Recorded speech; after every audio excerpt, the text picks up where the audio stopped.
کہ ملک کے اندر جس قیادت کا انتخاب کیا جائے وہ قیادت اس اہل ہو۔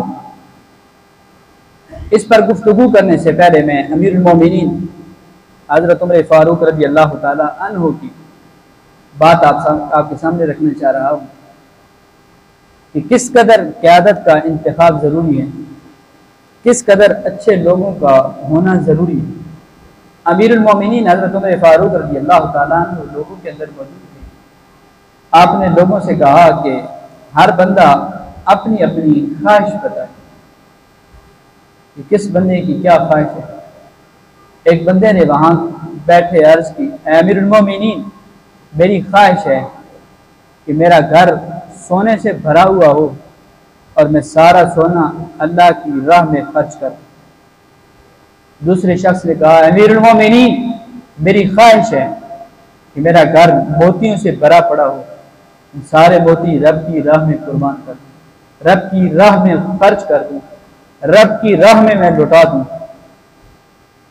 آپ جان رہے ہیں یہ جملے بڑے خوش آئین ہیں کہ بندے کے جذبات کتنے اچھے ہیں کہ وہ چاہتا ہے کہ سونا ہو میں سارا رب کی بارگاہ میں خرچ کروں، موتی ہوں سارے میں رب کی بارگاہ میں خرچ کر دوں۔ لیکن امیر المومنین حضرت عمر فاروق رضی اللہ تعالی عنہ نے کیا ارشاد فرمایا؟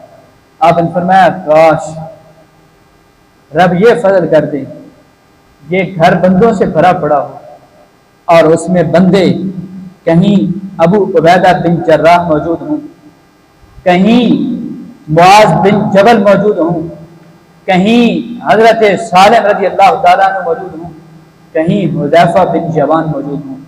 آپ فرماتے ہیں لوگوں سے بھرا پڑا شخص گھر ان جیسے اشخاص موجود ہوں، ابو عبیدہ بن جراح جیسا بہادر شخص موجود ہو، میں مسلمانوں کی لشکر کی کمان اس کے ہاتھ میں دے دوں۔ کہیں پہ معاذ بن جبل رضی اللہ تعالیٰ عنہ جیسا عظیم فقیہ وقت موجود ہو، جس کو حضور سید عالم صلی اللہ علیہ وآلہ وسلم نے ایک مقام پر قاضی بنا کر بھیجنے چاہا تو حضور نے فرمایا، اے معاذ تم فیصلے وہاں پہ کس طرح کرو گے؟ عرض کی، حضور رب کے قرآن کو پڑھوں گا۔ فرمایا اگر ظاہری طور پر قرآن کے اندر سامنے تمہیں مسئلہ سمجھ نہ آیا تو پھر کیا کرے گا؟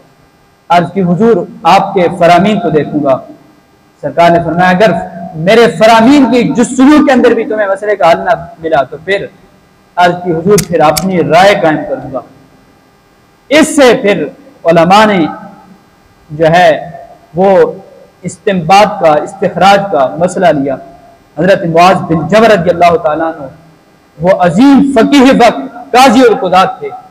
حضرت عمر فرماتے ہیں لوگوں سے بھرے پڑے یہ گھر موجود ہو، کہیں ابو عبیدہ بن جراح جیسا بہادر شخص موجود ہو جسے میں مسلمانوں کا سپہ سالار بنوں، مسلمانوں کے لشکر کی کمان اس کے حوالے کروں، اور کہیں میرے اس آدمیوں سے بڑے گھر کے اندر حضرت معاذ بن جبل رضی اللہ تعالیٰ عنہ جیسا فقیہ موجود ہو، میں کسی علاقے کے اندر اسے قاضی القضات بنا کر بھیجوں۔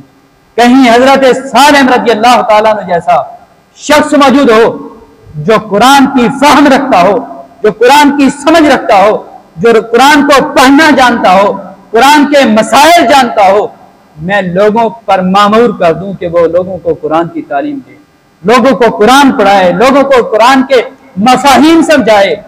اور فرماتے ہیں میری خواہش ہے کہ لوگوں سے بھرے پڑے گھر کے اندر کوئی ایسے لوگ بھی موجود ہوں جو حضرت حذیفہ بن یمان رضی اللہ تعالیٰ عنہ جیسے لوگ ہوں کہ لوگوں کو ان لوگوں پر میں سماجی خدمات کے لیے حضرت حذیفہ جیسے اشخاص کو مقرر کروں گے، وہ سماجی خدمات کی ڈپٹی سر انجام دیں۔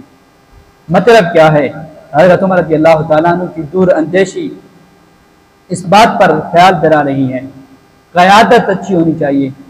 جو لوگ کام کرنا چاہتے ہیں وہ لوگ اس اہل ہوں، پھر اہلیت کے مطابق جب انہیں عہدہ دیا جائے گا تو پھر اس عہدے پہ رہ کر کام بھی کریں گے، اس عہدے پہ رہ کر وہ جب ایمانداری سے کام کریں گے تو پھر ملک و ملت کے لیے فائدہ ہوگا۔